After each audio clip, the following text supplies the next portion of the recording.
안녕하세요. 바보들을 위한 고전 그리스어 공부 시간입니다. 저는 인하대학교 전자공학과이기도 하고 철학과이기도 한 학부생 박기영이고요. 오늘은 1단계의 57번째 시간입니다. 57번째가 맞나? 57번째 시간입니다. 오늘 배울 내용은 이제 쉽게 말해서 명사의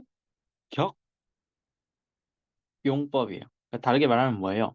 명사의 문법적 의미에 대해서 좀 배울 거라는 거죠. 의미 아니면 이제 역할, 기능. 그중에서 오늘 배울 거는 이제 속격이에요. 그러니까 우리가 지금까지 배운 속격에 대해서 조금 생각을 해볼게요. 속격이라는 건 결국엔 뭐였어요? 두 가지가 있다고 했죠. 하나는 이제 분리였었고, 그러니까 이제 어떤 게 있으면은 거기서 이제 점 떨어져 나가서 멀어지고 있는 그 상황일 때 얘를 뭐로 써준다고 했어요? 속격으로 써준다고 했죠. 그러니까 여기에서 멀어지는 거지. 그러니까 뭐뭐으로부터 약간 뭐 프롬 정도? 근데 그것도 있었고 이제 한정, 수식, 제한. 한마디로 얘들은 뭐예요? 뭐뭐의죠. 그러니까 이제 이 속격이 얘가 속격인데 이 속격이 뭔가 다른 애를 꾸며주는 거죠. 어쨌든 이 두 가지를 배웠단 말이에요. 오늘 배우는 거는 이 부분으로 나뉘는 전체의 속격. 엄청 말이 길죠. 부분으로 나뉘는 전체의 속격. 이 제가 지금 어떤 단어에서 가져온 거냐면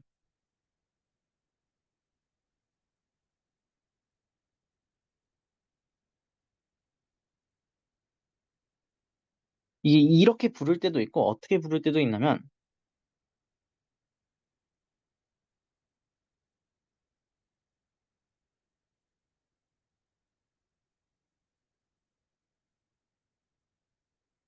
이렇게 부를 때도 있어요. 그러니까 이거 문법 영어가 영어로는 이렇게 쓰거든요. 그러니까 지금 얘는 이제 부분과 뭔가 연관이 있다고 할 수가 있겠죠. 그리고 얘는 뭐예요? 나눠지는 전체의 속격이죠. 그러니까 이게 뭘 의미하느냐? 얘가 사실 한정, 수식, 제한 이거의 일종이에요. 그러니까 이제 정확히 말하자면 한정, 제한, 아니면 뭐 수식 이게 이제 뭐뭐으로 번역되긴 하는데 이게 몇 가지 종류가 될 수가 있어요. 대표적인 종류 중에 하나는 소유죠.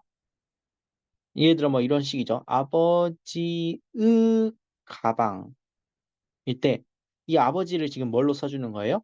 속격으로 써주면 이건 이제 소유의 의미지만 어쨌든 좀 더 넓게 바라보면은 수식이죠. 수식의 일종이죠. 근데 이게 뭐 또 될 수 있냐면 부분으로 나눠지는 전체의 속격. 이거는 뭐가 될 수가 있냐면 예를 들어 이런 식이죠.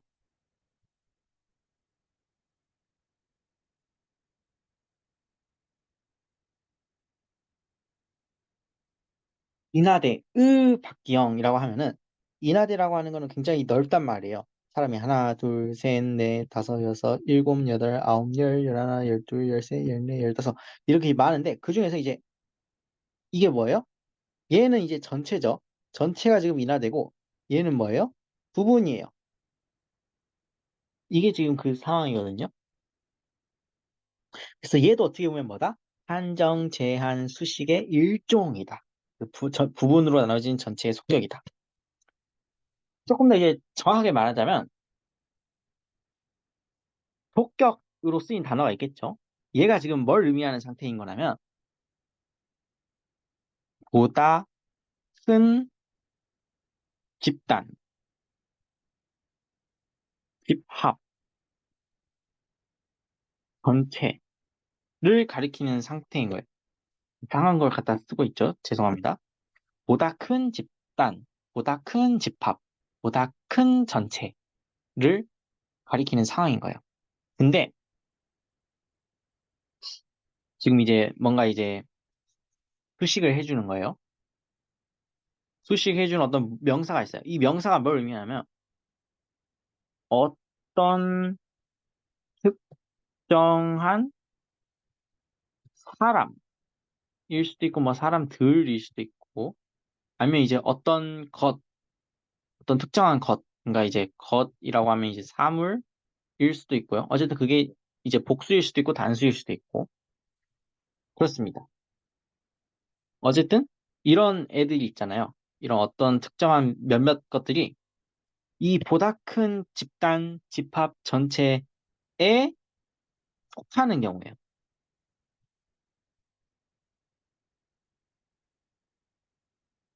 그래서 이제 이 속격은 결국엔 뭐예요? 어떤 그 명사든 대명사든, 물론 이제 우리가 대명사는 잘 안 배웠지만 대명사도 될 수 있겠죠. 명사든 대명사든 걔를 이제 수식해 주는 거예요. 그래서 이것도 어떻게 보면 뭐뭐의거든요. 그래서 이 명사나 대명사가 이제 뭐 사람이든 사물이든 어떤 것이든 하여간 그것들의 들이 속하는 얘는 이제 일종의 부분이 되는 거죠. 얘가 이제 수식 받는 애가 부분이 되는 거고 수식하고 있는 이 속격이 전체가 되는 거죠. 전체 아니면 뭐 전체 집합 아니면 뭐 집단 그런 게 되는 거예요. 이렇게 되는 것이다. 근데 얘네들은 좀 조금 더 생각을 해봐야 되는 게 뭐가 그러냐면은 어쨌든 이 속격, 그러니까 이제 부분으로 나뉘는 전체의 속격이라고 하는 애를 그냥 이렇게 쓸게요. 제가 임시로. 얘는 위치가 어떻게 되냐? 위치가 이제 얘가 수식하는 어떤 명사를 이제 수식할 거 아니에요? 의미상으로 어떤 명사, 물론 이제 대명사일 수도 있지만 어떤 애를 의미상으로 이렇게 수식을 해줄 거 아니에요? 그때 위치는 어떻게 되냐? 이게 그 명사 대명사라고 할게요. 얘가 수식 받는 애예요.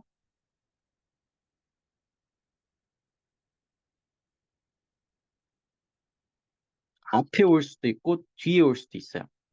앞, 뒤로 와요. 그게 이제 그 위치입니다.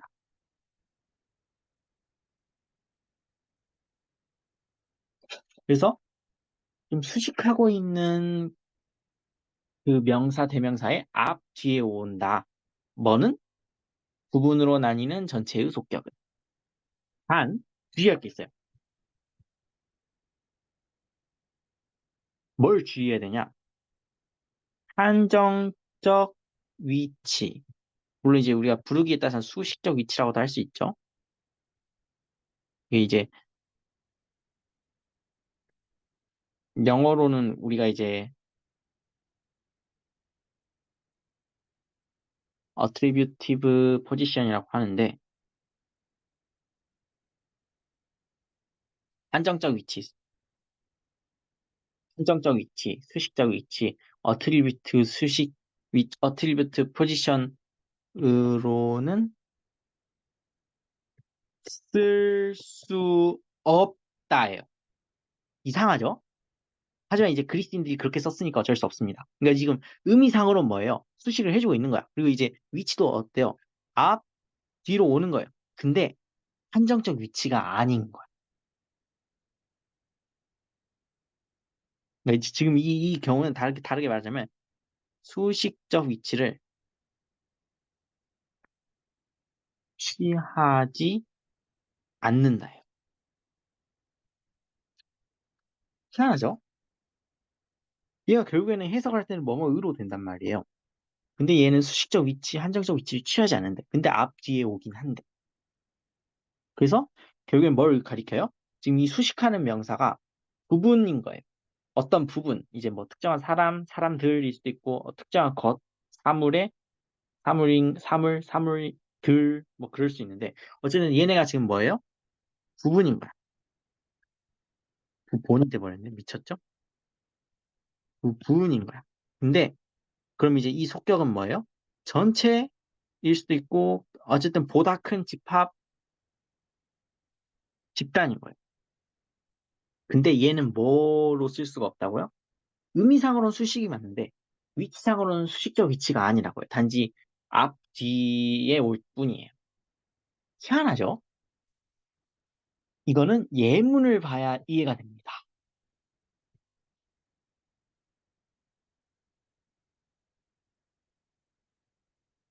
잠깐만, 그레이브 악센트 써야죠. 아무 생각이 없죠? 그레이브 악센트를 쓰고,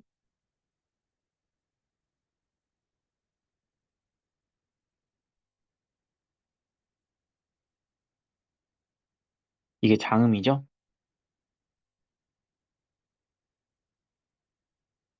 제1고경 명사니까 악센트는 이렇게 올 거고,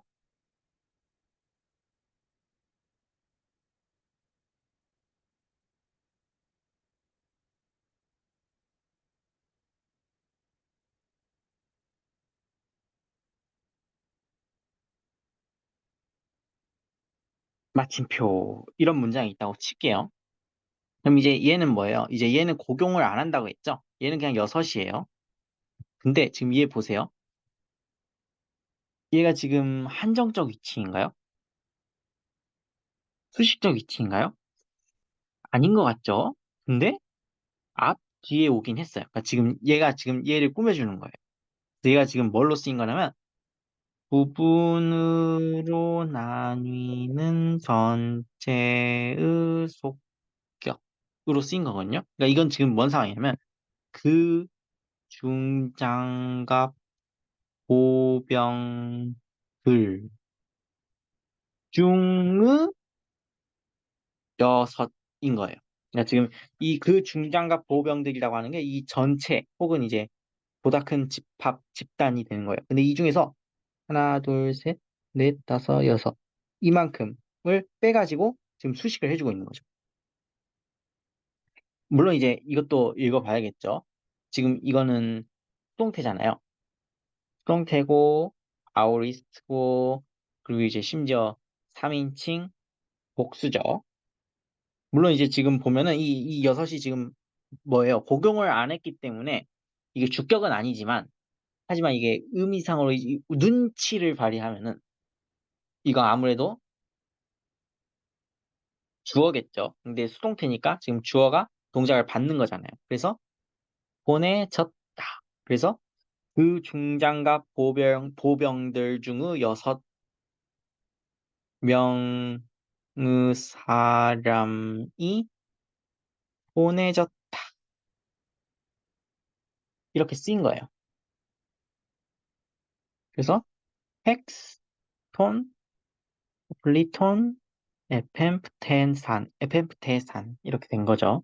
그 중장갑 보병들 중의 여섯 명의 사람이 보내졌다. 다른 예문을 좀 볼게요. 왜냐하면 아까 그 헥스라는 애는 관사가 없었잖아요. 그래서 이게 지금 약간 긴가민가 할 수가 있어요. 근데 아예 쐐기를 박자고요. 어떤 쐐기를 박냐면 얘는 한정적 위치가 아니라는 쐐기를 박자고요.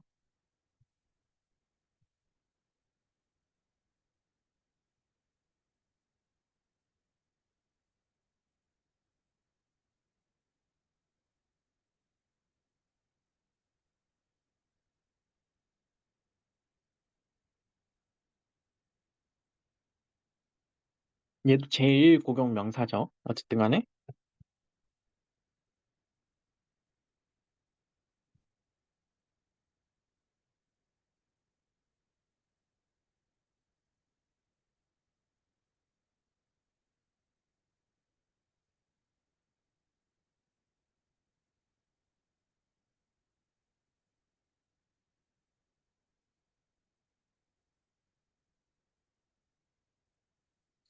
지금 일단 뭘 생각을 해야 되냐면 얘네들을 봐야 되거든요.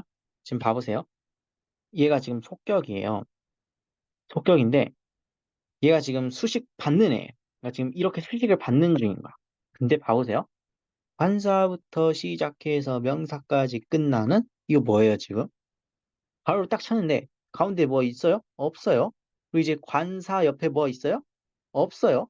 그러니까 얘는 지금 얘는 뭐예요? 얘는 지금 한정적 위치가 아닌 거죠. 근데 지금 이 수식 받는 명사에 바로 옆에 있어요. 그러니까 지금 이 경우는 이제 뒤에 있죠. 뒤 수식 받는 명사 뒤에 있는 거예요. 얘는 지금 부분으로 나뉘는 전체의 속격으로 쓴 거예요. 그러니까 지금 그 시민들 중의 근데 지금 이거 뭐예요? 형용사인데 형용사를 마치 명사처럼 쓴 거죠. 그래서 불, 불의한이라는 표현보다는 뭐라고 해야 될까? 정의롭지 못한 사람들을 여기 보니까 너희가 보낼 거다. 근데 너희가 섬들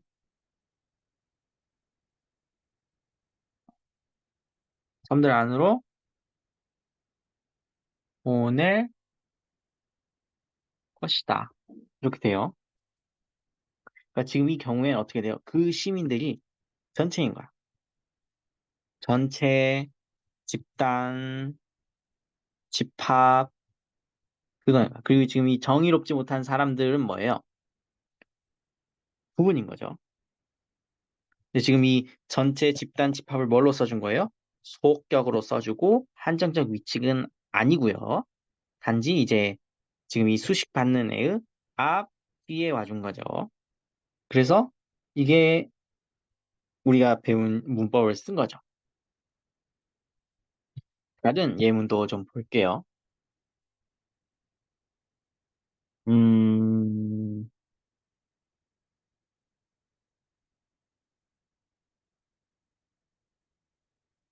손,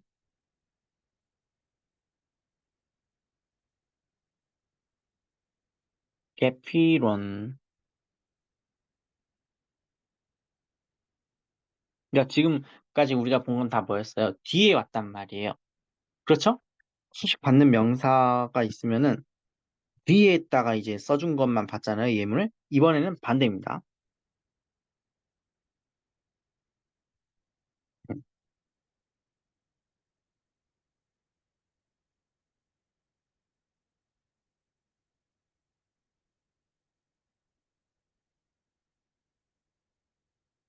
마침표. 이러면은 뭐예요? 지금 이제 얘가 지금 수식 받는 애죠. 다섯인데 얘는 고경을 안 하죠? 그래서 이제 다섯이고 지금 봐보세요. 얘는 한정적 위치가 아니에요. 한정적 위치가 아닌데 지금 이 수식하는 애가 수식 받는 애의 앞에 온 거죠. 지금 이 경우는 앞이죠. 그래서 얘는 속격이고요. 따라서 얘는 전체예요. 얘는 부분이에요. 그러니까 이제 그 그러니까 이제 여기서 말하는 다리는 건축 다리죠. 교량이죠. 교량. 그 다리들 중의 다섯. 근데 지금 이게 수동태잖아요. 물론 이제 수동태일 뿐만 아니라 아우리스트고, 아우리스트일 뿐만이 아니라 그 3인칭 복수고, 그리고 이제 당연히 직설법이고요. 그러니까 이제 지금 그 다리들 중에 다섯이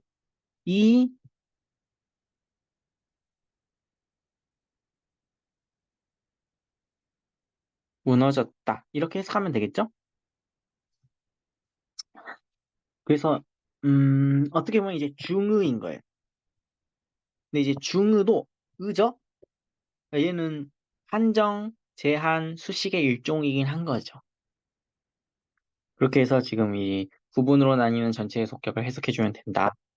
그리고 이제 우리가 약간 비교를 해볼 필요가 있을 것 같아요. 뭐랑 비교를 해보냐면 이제 우리가 이제 부분으로 나뉘는 전체의 속격이랑 우리가 그 외에 또 배운 게 있었죠? 예를 들어 이제 한정, 수식, 제한이 가지고 있는 의로 해석될 수 있는 수많은 용법 중에서 소유도 있었죠?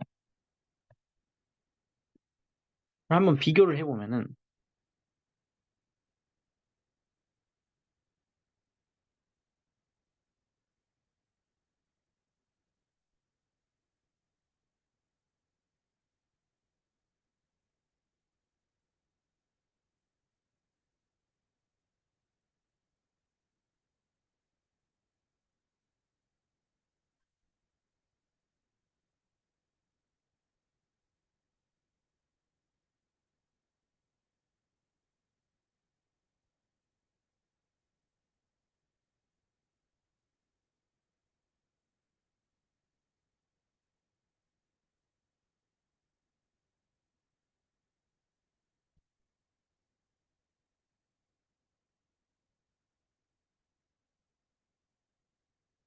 지금 일단 이 위치를 보세요. 관사부터 시작해서 명사까지 끝나는을 쳤을 때 지금 봐보세요. 관사 다음에 지금 이 다른 명사의 속격이 오고 있죠. 얘는 뭐예요? 한정적 위치죠. 반면에 관사부터 시작해서 명사까지 끝나는 을 쳐도 지금 그 바깥에 있고요. 그리고 이제 관사 바로 옆에 있지도 않죠. 관사 바로 옆에는 지금 이제 명사로 쓰인 형용사가 있죠. 지금. 어쨌든 이 경우에는 이제 얘가 전체고 얘가 부분인 거죠. 속격으로 쓴 애가 전체고 걔가 이제 앞 뒤에서 이 경우는 뒤인데 어쨌든 수식해주고 있는 애가 부분이어서 그 중장가 오병들 중의 정의 부정의한 사람을 이렇게 되는 거죠. 반면에 이 소유의 경우는 뭐 어떻게 되는 거예요? 그 중장가 보병들의 집. 그러니까 이제 이걸 굳이 이제 좀 의역을 한다면 그 중장갑 보병들 소유의 집이죠. 그러니까 이제 똑같은 의는 맞아요. 똑같은 의는 맞는데 이 경우에는 뭐뭐 중의 뭐뭐가 되는 거고요. 이 경우에는 뭐뭐 소유의 뭐뭐가 되는 거죠. 그러니까 의는 맞는데 그 의가 좀 틀리다라는 얘기를 드립니다. 여기까지 오늘 내용이었고요. 들어주셔서 감사합니다.